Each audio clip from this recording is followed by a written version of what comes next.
Hello साथीभाइहरु welcome back to Rajan blog है। तपाईहरुको मायाले गर्दा मैले भिडियो बनाउने उत्साहित र प्रेरित भएको छु। 1K सब्स्क्राइबर पुर्याइदिनु भएको छ। मैले एउटा भिडियो बनाइसके तर फेरि आज अर्को भिडियो आइसकेको छ। आजको एउटा भिडियो के छ भनेर तपाईले थम्बनेल हेरेर थाहा पाइसक्नु होला।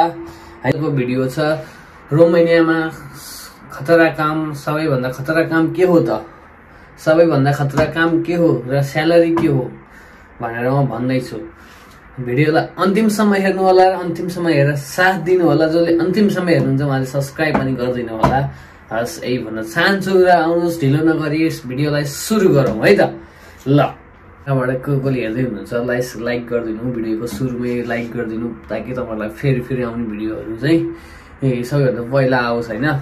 फर्स्ट अफ अल चाहिँ मेरो तपाईँ रोमानिया आउँदै गर्नुहुन्छ भने चाहिँ भिडियो चाहिँ हेरेर साथ दिनु होला र कस्तो लाग्छ प्रतिक्रिया दिनु होला होइन। अनि त्यहाँबाट दोस्रो कुरो के भन्दा मैले आज एउटा भिडियो के लिएर आएको छु भन्दा हामी रोमानियामा काम गर्न त आइन्छ विदेशको ठाउँमा। रोमानियामा सबैभन्दा खतरा काम चाहिँ के हो त, डरलाग्दो काम के हो, के काम चाहिँ एकदमै जोखिम हुन्छ होइन, त्यस विषयमा लिएर आइसकेको छु तपाईँहरूलाई। दुईटा, एउटा चाहिँ कन्स्ट्रक्सन लाइनतिर चाहिँ अलि दुःख र खतरनाकै हुन्छ किनकि सिमेन्ट बालुवा अब काम गर्ने, अनि अर्को चाहिँ डेलिभरी है।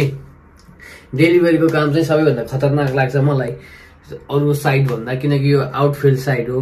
अरू चाहिँ भित्र काम गर्ने हुन्छ, यो चाहिँ हामी बजार दिन रात दौडै गर्नुपर्छ। त्यसै कारणले सबैभन्दा खतरनाक चाहिँ दुईटा मध्ये पनि अझ यो बाइक राइड चाहिँ धेरै नै खतरनाक हो। तपाईँहरूलाई कतिको जानकारी छ होइन, तपाईँहरूले नेपालमा पनि बाइक चलाइराख्नु भएको हो भने थाहा होला कि कतिको खतरनाक काम हो यो। दिन रात दौडेको गर्दाखेरि यो काम गर्यो पैसा पनि त्यस्तै हुन्छ है, गाह्रो छ। मैले तपाईँहरूलाई लागि यो सबैभन्दा खतरनाक काम हो रोमानियाको। किन भनेको भन्दाखेरि हामी दिन रात सडकमै हिँड्छौँ, सडकमा बिना सेफ्टी हिँडेका हुन्छौँ, हामीसँग केही पनि हुँदैन, सेफ्टी छैन, केही छैन, हामी त्यसै दिन रात काम गरेका छौँ। त्यस कारणले नै यो चाहिँ मलाई चाहिँ अनसेफ लाग्छ। डेलिभरी काम चाहिँ सबैभन्दा अनसेफ काम चाहिँ रोमानियामा चाहिँ डेलिभरी हो। हामी दिन रात हिँडेको छौँ, काम गरेका छौँ, डेलिभरी छोडेका छौँ। डेलिभरी छोड्ने चक्करमा कतिजना नेपाली दाजुभाइहरूले त आफ्नो ज्यान पनि गुमाइसक्नु भएको छ। त्यस कारणले नै एकदमै अनसेफ काम हो। तपाईँहरू रोमानिया आउँदै हुनुहुन्छ र अनसेफ काम सबैभन्दा डरलाग्दो र खतरनाक काम के हो भन्नुहुन्छ भने चाहिँ मैले चाहिँ यही डेलिभरी नै भन्छु। भनिसकेँ कि रोमानियामा सबैभन्दा खतरनाक काम के हो भनेर त मैले भनिसकेँ, बाइक डेलिभरी हो होइन। तपाईँहरूलाई डेलिभरीमा आउँदै हुनुहुन्छ भने चाहिँ एकदमै ख्याल गर्नु होला, ज्यानको चाहिँ जोखिम चाहिँ छ है। रोडमा हिँड्नुपर्छ। मैले डेलिभरी गरेको कम्ती नि 1 वर्ष ल 1 वर्ष हुन लागिसक्यो। मेरो जति पनि पुरानो साथीहरू हुन्छ हजुरहरूलाई थाहा होला, मैले अहिलेसम्म रोमानिया आएबाट यही फिल्डको मात्रै गरेको छु। किनकि यो फिल्डको मलाई 1 वर्षको अनुभवले भन्दैछु मैले चाहिँ यो फिल्डमा जति खतरनाक काम कहीँ पनि हुँदैन। स्यालेरी भन्नुहुन्छ भने तपाईँले मरिहट्टे गरेर 1.5 लाख रुपियाँ कमाउने हो, 1.5 लाख रुपियाँ कमाउने हो। हामी यति रिक्सी काम गर्छौँ, पानी परेको बेलामा हिँड्नुपर्छ, हावाहुरी लागेको हुन्छ, हल्लाइदिन्छ साइकल, त्यो बेला हिँड्नुपर्छ, हिउँ परिरहेको हुन्छ। किनभने खतरा छ भन्ने कुरा मैले भन्दैछु तपाईँहरूलाई। खतरा मात्रै त छ, खतरा त सबै काम हुन्छ, तर किन पनि खतरा छ भन्ने कुरा चाहिँ ध्यान दिएर सुन्नु होला है।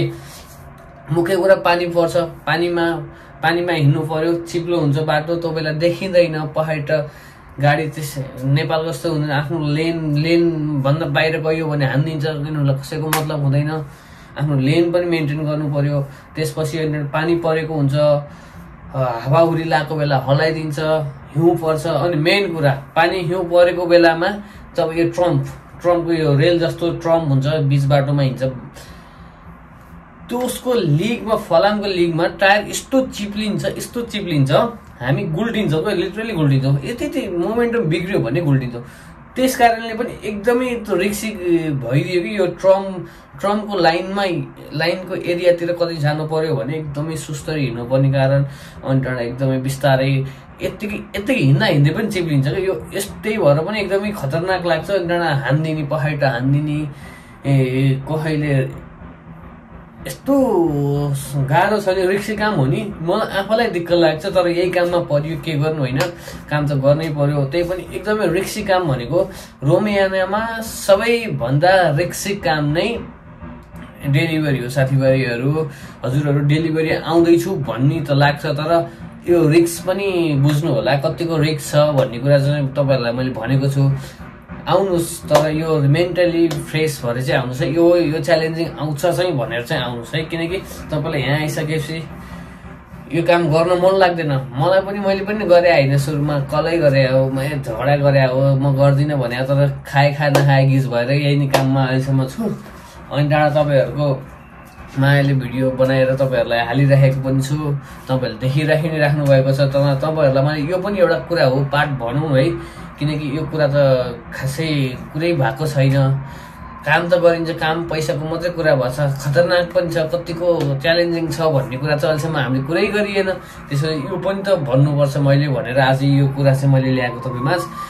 रोमानियामा काम चाहिँ एकदमै कठिन काम मध्येको सबैभन्दा पहिलो नम्बरको काम चाहिँ मलाई डेलिभरी लाग्छ। बाटो चाहिँ स्मुथै छ, तर कति ठाउँमा नेपालको जस्तै लाग्छ बाटो, खतमै जस्तो पिचै भए पनि, बुकारिसको भए पनि पिच भत्केको यताउता त खाल्टाखुल्टी यस्ता भेटिन्छन्। बाटो चाहिँ त्यस्तै हो, नेपालको जस्तै हो, थोरै यहाँ फराकिलो छ। अनि त्यही नै हो साथीभाइहरू तपाईँहरूलाई, किनकि एउटा सानो इन्फर्मेसन भए पनि दिउँ न भनेर आजलाई यो भिडियो लिएर आएको मैले तपाईँहरूलाई। आज रोमानियामा सबैभन्दा रिक्सी काम भनेकै मलाई चाहिँ, मेरो फिल्ड, मैले गर्ने फिल्ड चाहिँ डेलिभरी फिल्ड सबैभन्दा रिक्सी काम लाग्छ। तपाईँहरूलाई कुन लाग्यो? रोमानियाबाट अरू कामबाट हेर्दै हुनुहुन्छ र अरू कुनै यस्तो रिक्सी काम छ भने पनि कमेन्ट गर्नु होला है, कुन छ यस्तो रिक्सी काम। मलाई चाहिँ सबैभन्दा रिक्सी काम चाहिँ यो डेलिभरी लाग्यो। हस्त धन्यवाद। जाँदै लाइक सब्सक्राइब गरिदिनु होला। हस्त धन्यवाद। बाइ, फेरि नेक्स्ट टाइम अर्को भिडियो।